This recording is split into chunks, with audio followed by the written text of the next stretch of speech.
Et bonjour les amis, alors il y a un abonné qui m'a contacté sur Facebook parce qu'il voudrait, suite à la vidéo que j'ai fait sur l'aménagement de dressing, il me posait quelques questions sur l'aménagement de son dressing. Donc il m'a envoyé des plans par Messenger sur Facebook de sa pièce et du coup on a discuté un peu de ce qu'il voulait. Et le but là c'est que je vous fasse passer en arrière-plan maintenant là un aménagement que j'ai fait en 3 dimensions sur SketchUp vite fait, qui représente à peu près sa volonté.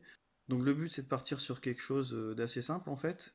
Quand vous allez rentrer dans la pièce sur la gauche, il va y avoir une penderie. Et accolé à cette penderie, il va y avoir un meuble prévu pour mettre des tiroirs. Et puis au-dessus, quand les tiroirs seront trop hauts pour être accessibles, ce sera deux petites étagères. Donc la particularité, c'est que c'est sous rampant.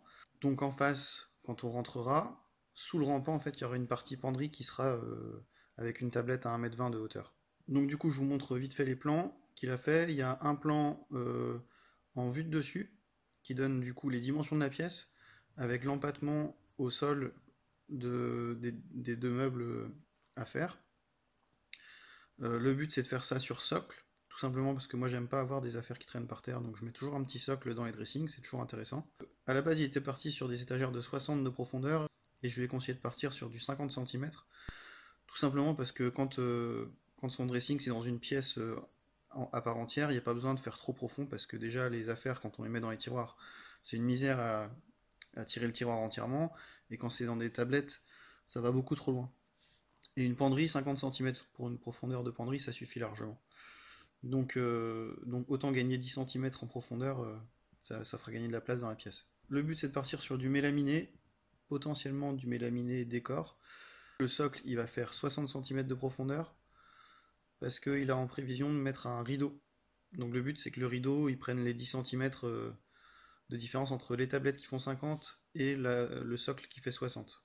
Comme ça le rideau il traîne pas par terre, le rideau il arrive pile sur le socle.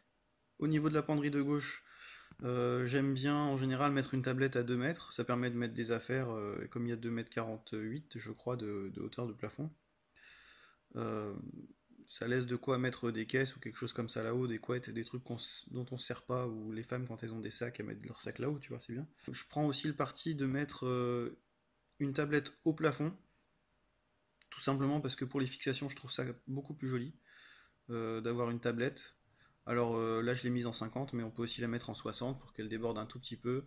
Et après, comme ça, on peut très bien fixer par exemple les tringles à rideau dedans, il n'y a pas de problème.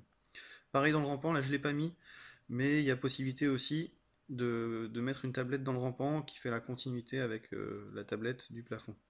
Donc ça après c'est en fonction de vous, c'est vous qui voyez. Je vous laisse regarder la suite vite fait de la modélisation. Et puis j'espère qu'Anthony ça t'aura plu vite fait la présentation. Donc pour récapituler, le socle il fait 80 mm fini de hauteur, c'est-à-dire que comme on est sur du mélaminé de 18, on fait un socle de 62 mm. Donc ça en général on le tape dans des chutes, tout simplement.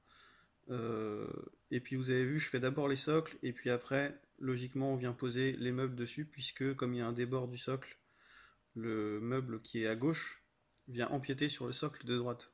Donc tu vois, ça évite d'avoir des découpes à faire dans les socles, et comme ça on est tranquille. Ça te permet de tout bien ajuster nickel, et puis voilà. Donc si vous avez des questions, n'hésitez pas. Si vous avez des projets aussi à faire et que vous tâtez un petit peu sur comment faire quoi, vous pouvez aussi me contacter. Et puis je vous filerai un coup de main comme j'ai filé un coup de main à Anthony, tu vois. Je pense que ça va être l'objet d'une nouvelle série parce que vous êtes de plus en plus nombreux à me demander des coups de main. Et si je peux faire ça comme ça, bah tant mieux quoi. Donc voilà. Je vous souhaite une belle journée et puis à très bientôt les amis. Ciao ciao.